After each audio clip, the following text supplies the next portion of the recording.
South India shopping మాల్లో blockbuster Ashadam #1 kilo sale.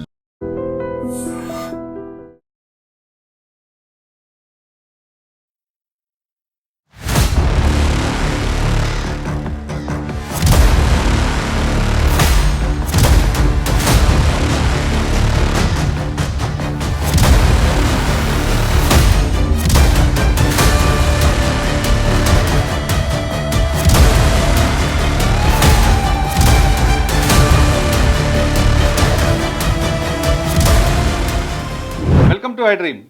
Ahmedabad విమాన ప్రమాదం వెనుక అసలు కారణం అదేనా? ఇది టెక్నికల్ ఎర్రరా, హ్యూమన్ ఎర్రరా? అసలు ఏం జరిగింది అనే విషయంపై ఆ రోజు దర్యాప్తు ప్రారంభించిన government of India minister for civil aviation సంబంధించిన aircraft accident investigation bureau ఇచ్చిన రిపోర్ట్ iDream చేతిలో ఉంది. ఈ రిపోర్ట్ ప్రకారం 2 స్విచ్లు కూడా ఒకేసారి ఆగిపోవడంతో పెట్రోల్ ఫ్యూల్ ఆగిపోయింది, దాంతో ప్రమాదం జరిగింది. అంతేకాకుండా కాక్పిట్ వాయిస్లో ఈ స్విచ్లు ఎవరు ఆఫ్ చేశారని పైలట్ కో-పైలట్ మాట్లాడుకుంది కూడా రికార్డ్ అవ్వడంతో దీని మీద పూర్తిగా వివరణ జరుగుతుంది. అసలు స్విచ్లు ఆటోమేటిక్గా ఆగిపోతాయా? అది కేవలం ఎవరైనా ఆపారా? చేయి తగిలితే ఆగిపోయేంత అంత డెలికేట్ కానీ స్విచ్లు ఎవరు ఆపుంటారు? ఒక స్విచ్ ఆఫ్ చేసి 2 స్విచ్ ఆన్ చేసేలోగా ప్రమాదం జరిగిందనే విషయాన్ని ఈ రిపోర్ట్లో కనిపిస్తుంది. ఈ రిపోర్ట్లో ఏం జరిగింది, ప్రమాదానికి టెక్నికల్ ఎర్రరా, హ్యూమన్ ఎర్రరా అనే విషయం అంతా మాట్లాడడానికి చాలా క్లారిటీగా చెప్పడానికి senior pilot captain S N Reddy garu ప్రస్తుతం అంత ఉన్నారు. ఆయన అడిగి అసలు పైలట్లో కాక్పిట్లో ఉన్నది ఏం జరుగుతుంటుంది, ఫ్యూయల్ ఎందుకు ఆగిపోయింది, ఆ 2 స్విచ్లు ఎంత డెలికేట్గా ఉంటాయా, లేదా ఎవరైనా చేస్తే వస్తుందా, లేదా టెక్నికల్గా ఆగిందా? వీటితో పాటు అదే విమానం అంతకుముందు ఒక సర్వీస్లోకి వచ్చినప్పుడు స్టెబిలైజర్లో ఒక ప్రాబ్లం ఉందనే విషయాన్ని ఐడెంటిఫై చేశారు. ఆ ప్రాబ్లం వల్ల ఆగిందా అనే విషయాన్ని సార్ అడుగుతున్నాం. సార్ నమస్తే అండి. నమస్తే అండి. సార్ ఒక్కొక్కటిగా రిపోర్ట్లు బయటకు వస్తున్నాయి. అంటే ఈ రిపోర్ట్ అనేది మనకు ఖచ్చితంగా చెప్పలేము, కానీ ఒక ప్రైమరీ రిపోర్ట్గా మనం భావించవచ్చు. ఇప్పుడు air craft accident investigation bureau వచ్చిన రిపోర్ట్ తీసుకుంటే ఇందులో దాదాపు 15 పేజీల రిపోర్ట్ ఉంది. ఇందులో ఆ రోజు ఎలా జరిగింది, తర్వాత ఏం జరిగి ఉండొచ్చు అనేది ఒక అంటే మనం ప్రైమరీ టెంపరీగా ఇస్తుంటాం. ఇందులో తీసుకుంటే సార్ ఇప్పుడు కట్ ఆఫ్ స్విచ్లు చూస్తున్నాం. ఇది 2 ఒకేసారి ఆఫ్ కట్ ఆఫ్ అయినట్లుగా ఫ్యూయల్ స్విచ్ అని వాళ్ళు రిపోర్ట్ ఇచ్చారు. అంటే 2 ఒకేసారి ఆఫ్ అవుతాయా, లేదు చేయి తగిలితే ఆగిపోయేంత ఈజీగా ఉంటాయా? అసలు మీకున్న ఎక్స్పీరియన్స్లో ఏం జరిగి ఉండొచ్చండి ఇక్కడ ఈ స్విచ్లు ఇవి చాలా వైటల్ అండ్ ఇంపార్టెంట్ స్విచెస్ కనుక వీటికి గార్డ్ సిస్టమ్ ఉంది, ప్రొటెక్షన్ సిస్టమ్ ఉంది. అదేంటంటే ఇది జస్ట్ ఇట్లా చేయి తగిలితే ఇన్సిడెంటల్ యాక్సిడెంటల్ తగిలితే అవి ఆఫ్ కావు ఆర్ ఆన్ కావు. దాన్ని లిఫ్ట్ చేయాలి, ఈ నాబ్ను బట్టి ఇట్లా లిఫ్ట్ చేసి చేయాలి. ఒకసారి ఏంటంటే 2 హ్యాండ్స్ యూజ్ చేయవలసి వస్తుంది. సో 2 హ్యాండ్స్ యూజ్ చేస్తే ఎవరు చేస్తే అది ఇంటెన్షనల్గా చేయవలసి వస్తుంది. విన్నారా? అది ఎప్పుడు సాధారణ అవసరం ఉండదు, అట్లా చేయమన్నమాట. ఇక్కడ ఏం చేస్తా, ఈ స్విచెస్ పర్పస్ ఏంటంటే మనం ఇంజన్ స్టార్ట్ చేసినప్పుడే మనం వాడతాం. ఇంజన్ ఇప్పుడు రైట్ ఇంజన్ స్టార్ట్ చేసినప్పుడు రైట్ స్విచ్ దీన్ని పైకి లేపి పైకి జరుపుతాం అనమాట. ఆ పైకి లేపి జరిపే దగ్గర అక్కడ గార్డ్ ఉంటుంది. ఆ పైకి లేపితేనే అది పైకి మూవ్ అవుతుంది, లేకపోతే కాదనమాట. There is a guard there protecting that. So because it being a very vital and important switch, the manufacturer itself has taken precaution of safeguarding it by putting that guard system, that you have to lift it intentionally and then only you can move it. Accidental గా move కాదు. మీకున్న experience ప్రకారం technical error అంటారు అది? అదే అంటున్నాను. అది ఇప్పుడు ఫ్యూయల్ ఆఫ్ అయింది, ఫ్యూయల్ సప్లై ఆగిపోయిందంటే ఎందుకు ఆగిపోయింది అది వేరే మాట. ఇది ఆఫ్ చేస్తే ఆగిపోయింది అని ప్రిజంప్షన్, కానీ ఇది ఆఫ్ చేయకముందే అది ఆగిపోయింది. Pilot is asking the copilot, నువ్వు స్విచ్ ఆఫ్ చేసావా అంటే ఆయన నేను చేయలేదు అన్నాడు. అనే వరకు pilot realise that the fuel flow has cut off by itself. Then he decided that he has to relight, he has to restart the engine. అప్పుడు probably he has put 1 after other 2. అందుకే 1 second తర్వాత అన్నాడు కదా, ఇది lift చేసి ఇది of చేసి ఇది ఆఫ్ చేసి హీ స్టార్టెడ్ రీలైట్ ప్రొసీజర్. రీలైట్ ప్రొసీజర్ కొరకు మనకు పవర్ కావాలి. దాని కొరకు 2 ఇంజన్స్ ఫెయిల్ అయినప్పుడే అది ర్యాట్ అని ఒకటి ఉంటుంది. That is known as ram air turbine. అది 2 ఇంజన్స్ కట్ అయితేనే ర్యామేర్ టర్బైన్ పడుతుంది అనమాట, బయటకు వస్తుంది. బయటకు వచ్చి it gives you the hydraulic and electrical and other systems it gives. And also it also makes the APU to start. APU అంటే auxiliary power unit. In this case rat పడ్డది, దాని తర్వాత మన అది కూడా స్టార్ట్ అయింది, APU కూడా start అయింది. ఇంతలో ది పైలట్ ఈ మాటలు మాట్లాడుకొని they realized that the fuel switches were not put off by them, but the fuel flow has stopped by itself. So the fuel flow stopped. The switches have stop lock అన్నారు కదా నేను చెప్పిన అదే ఆ protection అనమాట lock mechanism so must be lifted before turning unless you lift and move it forward it will not move at all. అంటే ఈజీగా ముందు పుష్ చేసి పైకి లేవాలి, మనం పైకి గుంజి పైకి చేయి తగిలితే నో అసలు కాదు. అందుకొరకే it being a very vital system they have given such protection for that. ఈ ఎయిర్క్రాఫ్ట్లో కానీ ప్రతి ఎయిర్క్రాఫ్ట్లో కూడా ఇటువంటి వైటల్ వాటికి some protection system is there. So ఈ ఎయిర్క్రాఫ్ట్ కొన్నిటికేమో మెటల్ గార్డ్ కూడా ఉంటుంది, దీంట్లో మెటల్ గార్డ్ లేదు. దీనికి ఆ ప్రొటెక్షన్ పెట్టిన కానీ పైకి లిఫ్ట్ చేసి మూవ్ చేయాలి. యాక్సిడెంట్గా మనం చేయి తలిగేది ఉంటే అది మూవ్ కాదు unless intentionally you pull it out and then move it forward. రెండు ఒకేసారి అలా ఆఫ్ అయి ఉంటాయండి. అదే రెండు ఒకేసారి అంటే రెండు చేతులు వాడవలసి వస్తుంది. So that is never happen. ఒకవేళ కో పైలట్ పని చేసిన పైలట్ చూస్తుంటాడు కదండి, ఇక్కడ చూస్తుంటాడు. Suppose pilot is seeing somewhere else also it can happen, but it did not happen because the co pilot he's confirm that I did not touch, I did not put off the switches. Then captain has realized the fuel flow is not coming on its own. Therefore, he attempted to relight the engine. And మన preliminary report లో కూడా వచ్చింది ఒక engine start అయింది, ఇంకొక engine was in the starting ప్రాసెస్లో then crashes happen.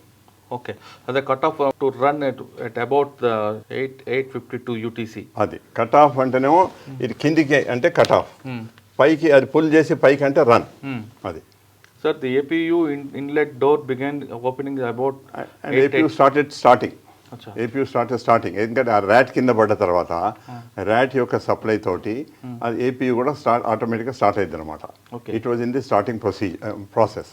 ఓహో, thereafter at 8:56 UTC the engine to fuel cut off switch also transitions cut off to run.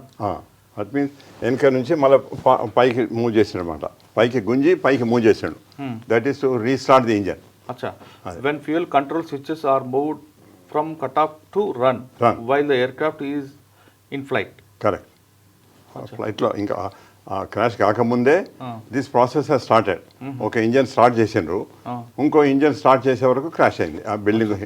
Okay, each engine is full authority dual engine control automatic manages to relate the thrust recovery sequence to aviation fuel introduction.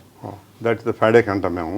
ఆ FADEC తోటి sir ఇందులో చాలా క్లియర్గా report ఇస్తున్నారు కదా. అంటే ఒక engine మీరు చెప్తున్నట్లుగా రెండు ఆగిపోయి పైలట్ చూశారు, కో పైలట్ డిస్కస్, ఇదంతా కాక్పిట్ వాయిస్ రికార్డింగ్ వచ్చింది. ఓకే, వెంటనే వాళ్ళు ఒక్కొక్కటి మూవ్ చేశాడు, కానీ అప్పటికే జరగాల్సిన నష్టం అప్పటికే రైట్ ఇంజన్ స్టార్ట్ అయింది, లెఫ్ట్ ఇంజన్ స్టార్ట్ అయ్యే వరకు క్రాష్ అయింది. సార్ ఒకవేళ అక్కడ బిల్డింగ్స్ ఉన్నాయి కాబట్టి కొలాప్స్ అయింది, ఏం లేకుండా ఉందంటే ఒక ఇంజన్ కూడా స్టార్ట్ అవుతుండే అప్పుడు ఈ ప్రమాదం జరగదు. అప్పుడు ప్రాబబ్లీ ది పవర్ ఓపెన్ చేస్తే పవర్ వచ్చేది ఉంటే అది దాదాపు కింది ల్యాండ్ వరకు పోయి మళ్ళీ probably it would have picked up. Sir ఇప్పుడు మనం కాక్పిట్ చూస్తున్నాం సార్, ఇక్కడ స్విచ్ కనిపిస్తున్నాయి. అంటే మీరు చెప్తున్నట్లుగా చెయ్యి తాగి ఆగిపోయేంత యాక్సిడెంటల్ గా ఇన్సిడెంటల్ గా మూవ్ కాదు ఆ switch. Unless intentionally we lift it and move, it will not move. There is a protection system is there, there is a safeguard system is there.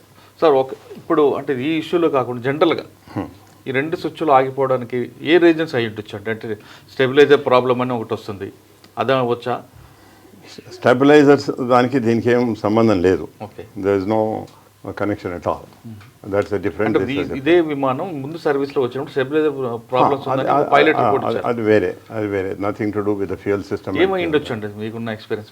దీని ఎక్స్పీరియన్స్ ప్రకారం ఏమవుతుందంటే, ఇప్పుడు నేను మొదలు కూడా చెప్పినాను, ఇదివరకు కూడా చెప్పినాను, fuel supply has stopped for the engine. ఎందుకు? There could be 2-3 reasons. One could be that fuel contamination. దాంట్లో మనకు ఏదైనా చెత్త రావచ్చు, వచ్చి ఫిల్టర్ నుంచి ఫ్యూయల్ పోకుండా బ్లాక్ కావచ్చు. That is one possibility. Second possibility is that some fuel pumps have failed or the ఈ ఫ్యూయల్ ఫ్లో స్విచెస్ ఇంటర్నేషనల్గా ఆపరేట్ చేసి ఉంటారు. అటువంటి పరిస్థితులనే ఫ్యూయల్ రాదనమాట. ఇంటెన్షనల్గా ఎవరు చేసి ఉండొచ్చు, ఎవరికి అవకాశం ఉంటుంది? అదే ఇంటెన్షనల్గా ఇక్కడ ఎవరు చేసినట్టు ప్రూవ్ లేదు. ఇక్కడ ఎవిడెన్స్ ఇంతే ఉంది అంటే ఫ్యూయల్ రాలేదు. ఈ పైలట్ ఇంకో పైలట్ని అడిగిండు, ఏం ఫ్యూయల్ వస్తలేదు, ఫ్యూయల్ స్విచ్ ఆఫ్ చేసినావా? అతను నేను ఆఫ్ చేయలేదు అంటే that means some system has failed somewhere. So he felt that I will relight it. ఇంత లోపల ఏమైంది, ఆ ర్యాట్ పడ్డది, ఆ హైడ్రాలిక్ అండ్ ఎలక్ట్రిక్ సిస్టమ్ వచ్చింది, ఇంత లోపల ఏపీ కూడా స్టార్ట్ అవుతున్నది. So they could get power to relight to start. ఇవన్నీ కనుక సపోజ్ మనం 20,000 ఫీట్లో 30,000 ఫీట్లో ఉండేది ఉంటే nothing would have happen. They would have relighted comfortably, 2 engine start చేసుకుంటారు, సేఫ్గా పోగలుగుతారు. కానీ ఇక్కడ అన్ఫార్చునేట్లీ టైం లేదు, హైట్ లేదు. ముఖ్యంగా హైట్ ఉండేది ఉంటే ఇవన్నీ చేయవచ్చు అనమాట. అది సార్ ఇప్పుడు ఫెయిల్ మీరు అన్నట్లుగా రావడం ఆగిపోయింది అనుకుంటా, ఆటోమేటిక్ ఇది కూడా డౌన్ అయిపోతాయా స్విచ్లు కూడా? No switch will not move. Switch ఇక్కడ మూవ్ అయింది కదా సార్ ఇక్కడ. చెప్తాను, switch will remain in the same position. వీళ్ళు మళ్ళీ ఇంజన్ రీలైట్ కొరకు రీస్టార్ట్ కొరకు అప్పుడు స్విచ్ వాడు ఆఫ్ చేసి మళ్ళీ ఆన్ చేయవలసి వస్తుంది అనమాట. That's what cut off and run. Cut off and run అంటారు. ఆటోమేటిక్గా డౌన్ అవుతుంది. నో అది కాదు, అది కాదు, అది కాదు. అచ్చా, వీళ్ళు డౌన్ చేసి కట్ ఆఫ్ చేసి మళ్ళీ ఆన్ చేశారు to restart. That's the procedure. ఇప్పుడు there are 3 situations where these switches are operated. One is to start the engine. మనం గ్రౌండ్ మీద ఉంటాం, టేక్ ఆఫ్ కంటే ముందు ఇంజన్ స్టార్ట్ చేసినప్పుడు ఈ స్విచెస్ ఆపరేట్ చేస్తాం. ఇది ఈ కట్ ఆఫ్ నుంచి లిఫ్ట్ చేసి రన్కు తెస్తాం, అదొక స్విచ్. ఇంకోటి ఏమో మనం డెస్టినేషన్ చేరిన తర్వాత స్విచ్ ఆఫ్ చేయాలంటే మళ్ళీ దాన్ని లిఫ్ట్ చేసి కట్ ఆఫ్ తీసుకుపోతాం, ఆఫ్ అవుతుంది. These are the 2 situations. Third situation is you are in the flight. Unfortunately, one engine has failed. That is the time the pilot does this exercise. దాన్ని cut off తీసుకొచ్చి మళ్ళీ relight చేస్తారు అనమాట, మళ్ళీ restart చేస్తారు. So that what happens if it was at 20,000 feet or 30,000 feet, nothing would have happen. But ఇక్కడ height లేకుండా, time లేకుండా, ఉన్న కొంచెం టైం లోపల వాళ్ళు ఈ ఎక్సర్సైజ్ చేసినారు, దాన్ని కట్ ఆఫ్ తీసుకొచ్చిండ్రు, మళ్ళీ ఆన్ చేసిండ్రు, రీలైట్ ప్రొసీజర్ స్టార్ట్ అయింది, ఒక ఇంజన్ స్టార్ట్ అవుతున్నది, ఇంకొక ఇంజన్ స్టార్ట్ అయ్యే వరకు ఇంత యాక్సిడెంట్ అయింది. అదే కనుక హైట్ ఉండేది ఉంటే ఆ యాక్సిడెంట్ కాకపోతుండే. వాళ్ళు 2వ ఇంజన్ కూడా స్టార్ట్ చేస్తారు, then they would have manage. Sir ఇందులో ఏమైనా కాన్స్పిరసీ ఉంది అని అనుకుంటున్నారు, నిజమంటారా? Conspiracy I don't see any conspiracy ఉంటే అదే అంటే ఆ ఫ్యూయల్ ఫ్లో రాకపోవడం కొరకు ఏదైనా కాన్స్పిరసీ ఉంటే ఉండవచ్చు, విచ్ వీ కెనాట్ సే. కాక్పిట్లో మాత్రం కాన్స్పిరసీ ఉంటుంది, కాక్పిట్లో ఉండదు. ఎందుకంటే ఇద్దరు వాళ్ళ own life is involve. Therefore it is not possible at all. నేను ఇదివరకు కూడా ఎప్పుడు చెప్తుంటాను, ఇది the difference between doctor or engineer or a pilot is only that the if a doctor makes a mistake, if he makes a mistake, patient will die, nothing happens to the doctor. If engineer makes a mistake, building will collapse, bridge will collapse, but nothing happens to the engineer. But if a pilot makes a mistake, his own life is involved, he is going to die. కాబట్టి అంత risk ఎవరు చేయరు కదా. So no one will take such sort of thing unless some suicidal tendency is there or something. But ikkada suicidal tendency cannot be there because not only his life, he is risking another 300 lives. So he is as good as murdering 300 people if he does intentionally something. Correct. So no one will do it. No one will do it. That's what the principle is. The pilot intentionally or negligently, he will never do anything. Okay. He will take care till last moment that he saves the situation. It's fuel control. This is what controls it. ఇది cut off, ఇది run. ఈ position నుంచి ఈ position పోవాలంటే దాన్ని lift చేసి పైకి అనాలి. అది ఇంజన్ స్టార్ట్ చేసినప్పుడు చేస్తారు. ఇంజన్ షట్ ఆఫ్ చేసినప్పుడు కూడా మళ్ళీ లిఫ్ట్ చేసి కిందికి అనాలి, కట్ ఆఫ్లో పోతుంది. ఈ రెండు సార్, దిస్ ఈజ్ స్టాబిలైజర్ అవి అన్నమాట. Nothing to do with this. ఈ ఫ్యూయల్ సిస్టమ్ అంతా ఇంతవరకే సార్. ఇది 15 అవన్నీ ఫ్లాప్స్ అండి, ఫ్లాప్స్. ఫ్లాప్ పొజిషన్ 1, 5, 15 ఇట్లా ఉంటాయి అన్నమాట. 30 ఇది ల్యాండింగ్ వచ్చినప్పుడు వాడతారు. ఇది టేక్ ఆఫ్ అప్పుడు ఇంతవరకు వాడతారు. 1, 5, 15 వరకు వాడతారు. ల్యాండింగ్ వచ్చినప్పుడు 30. అది ఈ ఫ్లాప్ ఎందుకంటే ఇట్ గివ్స్ లిఫ్ట్. ఇనిషియల్ ఇంతవరకు లిఫ్ట్ ఇస్తుంది, దాని తర్వాత దీనికి లిఫ్ట్ అండ్ డ్రాగ్ రెండు ఇస్తుంది అనమాట ల్యాండింగ్ వచ్చినప్పుడు. అదే ఒకసారి earlier there was a discussion saying that ఎందుకంటే దీనిలో landing gear lever is down, wheels are down. So యూజువల్గా మనం టేక్ ఆఫ్ అయిన తర్వాత 50 feet to 100 feet లోపల మనం captain gives instruction gear up అంటే ఆవిడ నాబ్ పెట్టి పైకి అంటాడు. ఈ సిచ్యువేషన్లో మనం ఒక దీనిలో ఉంది, ఒక పిక్చర్ ఉంది, ఏముందండి ఆ పిక్చర్ ప్రకారంగా the landing gear is down, క్లియర్గా మనకు కనపడుతుంది. దిస్ ఈస్ ల్యాండింగ్ గేర్, ఇది అప్, ఇది down. This is in down position. Usually after 50 feet to 100 feet లోపల we take the up. In this case it did not taken up, it was down. కారణం ఏముంటచ్చండి? అది either when the pilot set, captain set gear up, either he did not give gear up or gear did not go up. అచ్చా, ఇది ఒకటే కాకుండా ఈ reason కూడా ఉంది ఇప్పుడు. There can be this also. Achha. But this is only creates little drag. But it cannot create a crash. ఒకటి ఏంటంటే ఇప్పుడు ఇంత హైట్కు పోవాలి మనం, ఆ గేర్ అప్ చేసుకుంటే ఇంత హైట్ పోకుండా ఈ హైట్లో ఉండవచ్చు. ఇంకా because of the drag it will not claim so fast. అది అంటే ఈ రీజన్ తో పాటు ఇంకొక రీజన్ కూడా కనిపిస్తుంది. There can be possibility. దీంట్లో క్లాష్ అయితే అవ్వదు. Because when I have seen this position, it is in down position. Okay, ఇందులో చాలా విషయాలు చూపిస్తుంది సార్ రిపోర్ట్లో. వీల్స్ డౌన్ ఉన్నాయి, కనపడుతున్నాయి మనకు. వీల్స్ డౌన్ ఉన్నాయి, wheels are not taken up. ఎందుకంటే ఆ లీవర్ ఈ వీల్స్ అనమాట, ఇవన్నీ వీల్స్. అదే పైకి టేక్ ఆఫ్ అయినప్పుడు అది పైకి తీసుకుంటే వీల్స్ పైకి పోవాలి. బట్ ఈ కేసు లోపల పైకి తీసుకోలేదు, ఎందుకంటే lever is down. Or unless he put effort to take it up, maybe it did not go. Hydraulic system fail అయింది అనుకోండి, ఫెయిల్ అయితే పైకి తీసుకున్నామని పోదు. బట్ అప్పుడు లీవర్ అయితే మూవ్ అవుతాయి, కానీ లీవర్ మూవ్ కాలేదు అంటే no efforts put to take it. అయితే ఇదివరకు ఆర్గ్యుమెంట్ వచ్చిండే ఈ గేర్ అప్ తీసుకునే విధంగా ఫ్లాప్స్ అప్ తీసుకుని ఉండొచ్చు అని. అట్లా కూడా కాదు, ఎందుకంటే గేర్ అప్ దేమో ఈ రౌండ్ ఉంటుంది, ఫ్లాప్ దేమో ఇట్లా ఫ్లాట్ ఉంటుంది అనమాట. మనం ఫ్లాప్స్ కూడా మళ్ళీ లిఫ్ట్ చేసి మూవ్ కావాలి, జస్ట్ ఇట్లా మూవ్ అయ్యేది కాదు. ఇప్పుడున్న టెంపరరీ రిపోర్ట్ ప్రకారం ఇది ఫ్లాప్ లీవర్, ఇక లీవర్ పొజిషన్ ఇట్లా ఉంటుంది. అదేమో ల్యాండింగ్ ఏదో డౌన్ రౌండ్ ఉంటుంది. ఎందుకంటే మనం కళ్ళు మూసుకొని కూడా తప్పు చేయరాదనమాట. అది చేయి పెడితే రౌండ్ ఉంటేనే గేర్ అప్. ఇది ఫ్లాప్ లీవర్ ఇట్లా ఉంటుంది. ఇది టేక్ ఆఫ్ అప్పుడు ఇక్కడ అనుకోండి, ఇటు మూవ్ చేయాలంటే దీన్ని లిఫ్ట్ చేసి మూవ్ చేయాలి. ఇవన్నీ ఏవైతే వైటల్ అండ్ ఇంపార్టెంట్ థింగ్స్ ఉన్నాయో ప్రతిదానికి ఆ గార్డ్ సిస్టమ్ ఉంటుంది అనమాట. గార్డ్ సిస్టమ్ ఉంది అది. సార్ అంటే ఇప్పుడు మీకున్న అనుభవం ప్రకారం కేవలం ఫ్యూయల్ కంట్రోల్ కట్ ఆఫ్ కాకుండా ఇది కూడా ఒక రీజన్ కనిపిస్తుంది. దాంతో కొంచెం పెర్ఫార్మెన్స్ డ్రాప్ అవుతుంది అంతే. కానీ యాక్సిడెంట్ కాదు సార్. టోటల్గా మీరు మొత్తం చాలా సంవత్సరాలు 25 అడుగులు 25 గంటలు 25 గంటలు అనుకుంటాయి, 25,000 గంటలు తిరిగే ఫ్లైట్లో ఇవి సాధారణ జరుగుతుంటాయి. కానీ ఇప్పుడు దీన్ని మీకు అనుమానం ప్రకారం టెక్నికల్ ఎర్రర్ అని మీరు చెప్తున్నారు ఇంతవరకు.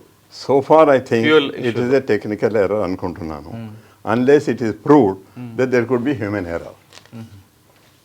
అది that has to be investigated thoroughly. అందుకొరకే పైలట్స్ అసోసియేషన్ వాళ్ళు కూడా అన్నారు, ఏదో ఒకటి చూసి మీరు పైలట్స్ మీద బ్లేమ్ పెట్టకండి, because pilot is dead and gone, he cannot defend himself. So you have to investigate thoroughly and find out what is it a technical problem or is it a human error అనేది you have to find out. అందుకొరే ఈ లాస్ట్లో కూడా అంటారు అంటే this only preliminary report, ఇంకా final report కొరకు ఈ లాస్ట్ లైన్లో చదవండి. అవునండి. Investigation is continue. The investigation team will review and examining additional evidence, records and information that is being sought from the stakeholders. It will take long time. అందుకే మొదలే minister గారు అనగానే minimum 3 months. Rammohan Reddy గారు కూడా చెప్తున్నారు ఇది టెంపరరీ రిపోర్ట్ 3 months అవుతుంది అని అప్పుడు చెప్పినారు. ఇప్పుడు ఇంకా మనకు 1 month కూడా కాలేదు. So the further details may come. Maybe they may give second report, maybe give the final report also. Sir ఫైనల్గా చెప్పండి, ఇటువంటి సంఘటనలు ఇక జరగకుండా ఉండాలంటే గవర్నమెంట్ వైపు ఏం చేయాలి? ఒకవేళ జరిగిన తర్వాత ఇన్వెస్టిగేషన్ చేసి దీంట్లో ఎవరిని ఇందులో ఫిక్సప్ చేస్తారంటే ఇప్పుడు మీరు అన్నట్లుగా టెక్నికల్ ఎర్రర్లోనే జరిగింది అనుకుందాం, ఫైనల్ రిపోర్ట్ టెక్నికల్ ఎర్రర్ ఏది ఉంటే they will give instructions to the manufacturer that these are the things, it happen due to this reason. So in future you have to see that this should not happen. So they have to take additional precautions or additional systems improvement they have to do it. అదొకటి. ఇంకోటి నాకేం idea వచ్చిందంటే ఇప్పుడు మేము Shamshabad airport చేసినాం. I was involved in that from the A to Z, from the selection of the site onwards till it is finalised. I was involved. I was adviser to government, I was adviser to GMR also. అయితే అప్పుడు ఇప్పుడు runway east west ఉంటుంది అనమాట. సాధారణ మనకి ఇండియాలో winds are only east west డైరెక్షన్లో ఉంటాయి. అయితే ఈస్ట్ వెస్ట్ డైరెక్షన్లో మనం there should not be any obstruction at all. ఇక్కడ ఆ బిల్డింగ్ వాజ్ అన్ అబ్స్ట్రక్షన్. ఆ బిల్డింగ్ కనుక అబ్స్ట్రక్షన్ లేకపోతే probably either they would have succeeded in relighting both the engines and slowly go up, or it would have hit the ground, but the damage would have been much less and deaths would have been very much less. But unfortunately a building ఉండడంతో ఆ యొక్క situation. Sir సాధారణంగా airport సరౌండింగ్లో 4-5 కిలోమీటర్ల వరకు 15 metres height building కట్టకూడదని norms చెప్తాయి కదా. అవును. మరి ఇక్కడ ఆ విధంగా ఎలా పర్మిషన్ వచ్చింది? ఇప్పుడు ఏమవుతుందంటే ఇప్పుడు కొత్త ఎయిర్పోర్ట్ లైక్ ఇప్పుడు శంషాబాద్ మేము చేసినప్పుడు we had the discretion to select a site which has got no obstructions at all. So I have seen 3-4 sites and the best site I selected was the Shamshabad thing. Okay. When I selected, then the DGCA people came, airport authority people came, and they all have seen and they appreciated that I selected a very good site. Even our CM also appreciated, saying that yes, Captain Reddy garu, meeru select chesina site is approved by the DGCA and airport authority people and Ministry of Defence ani they appreciated it. So adi is a kotta airport vachinappudu aveni precautions తీసుకోవాలి. Apart from that, we have to make a rule that no construction should come. సాధారణ norms ఏం చెప్తాయండి ఎయిర్పోర్ట్కి రన్వేకి ఎంత సరౌండింగ్లో ఉండకూడదు? రన్వేకు surrounding కాదు, runway డైరెక్షన్లో. Runway direction east west ఉంటుంది. East west డైరెక్షన్లో ఏవి రాకూడదు అనమాట. ఇట్లా ఫనల్ అని ఉంటుంది, ఆ ఫనల్ లోపల ఏ బిల్డింగ్స్ రాకూడదు. బేగంపేటలో కొన్ని బిల్డింగ్స్ అట్లా వచ్చినాయి. ఎయిర్పోర్ట్ కట్టిన తర్వాత కొంతమంది కట్టినారు. అవి కొంతమంది అఫీషియల్గా పర్మిషన్ తీసుకున్నారు, కొంతమంది అనాథరైజ్ కూడా కట్టినారు. But we got them removed. It was a big Herculean task to remove. Some only we could remove, everything we could not remove. With the result now, the runway displacement అయితే landing కొరకు full runway. ఇప్పుడు runway 10,000 feet ఉంటే we're not able to use 10,000 feet. ఇటు నుంచి 8,000 చూస్తాం, అటు నుంచి 7,500 వాడుతున్నాం. అంత ఏరియా ఎఫెక్ట్ అయింది because of this buildings. So అది ల్యాండింగ్ కొరకు వచ్చినప్పుడు. టేకాఫ్ అప్పుడు కూడా ఆ ప్రాబ్లమ్స్ ఉంటాయి మనకు. Takeoff అప్పుడు కూడా if the engine power is not so much to go vertically up above those obstructions and all that, suppose ఆ టైంలో ఏదైనా ఇంజన్ ఫెయిల్ అయింది అనుకోండి, ఒక ఇంజన్ ఫెయిల్ అయింది అనుకోండి, అప్పుడు the climb performance will be deteriorated or reduced. దాంతో కూడా there is a possibility. But usually the aircrafts are design in such a way that if one engine fails with another engine will be able to climb comfortably and clear all those obstructions. Okay. And then again, either you try to restart the engine, or if you don't restart, you come back, declare emergency that I have lost one engine and I'll come back and land. I had a situation like that. నేను బేగంపేటనే ఒక క్యాప్టెన్కు training ఇస్తున్నాను Boeing 737 aircraft మీద. నేను ఇట్లా just take off అవుతున్నా ఒక bird వచ్చింది. ఆ పైలట్ చూసినాడు, సార్ బర్డ్ అన్నాడు. నేను కూడా చూసి నేను ఏం చేసినానంటే ఆ లెఫ్ట్ ఇంజన్ దిక్కు వస్తుంది bird. So left engine cut చేసేవరకు ఏంటంటే bird was sucked into the engine, but it did not do damage. ఎందుకంటే నేను కట్ చేసేవరకు దాని రెవల్యూషన్స్ తగ్గిపోయి ఏం డ్యామేజ్ కాలేదన్నమాట. నేను డిక్లేర్ చేసినాను ఇట్లా ఒక సింగిల్ ఇంజన్ మీద వస్తున్నాను and I will come back and land. The given permission I went and landed. After we landed there the engineering people were checking up. అయితే ఆ ఇంజన్ కొంత ఇది హైట్ ఉంటుంది కదా, వాళ్ళు చిన్న ల్యాడర్ వేసుకొని దాని మీదకి పోయి చూస్తే ఇది ఇంకా ప్రాణంతో ఉన్నది ఆ బర్డ్. పెద్ద పంతలాగా అనమాట అది. దాని యొక్క వింగ్ టిప్ 9 feet ఉన్నది. అవి ఈ డెడ్ యానిమల్స్ మీద తింటాయి. అది రాబందులు. అవి సాధారణంగా ఇట్లా టేకాఫ్ కావాలి అనమాట. ఇట్లా అని కొంత దూరం రన్ చేసి మెల్లగా టేకాఫ్ అవుతాయి. సో అంత పెద్ద బర్డ్ అది. దాని వెయిట్ చూస్తే ఆల్మోస్ట్ లైక్ డాగ్ అంత వెయిట్ ఉన్నది అది. సో అప్పుడు నేను వాళ్ళతోటి చెప్పినాను.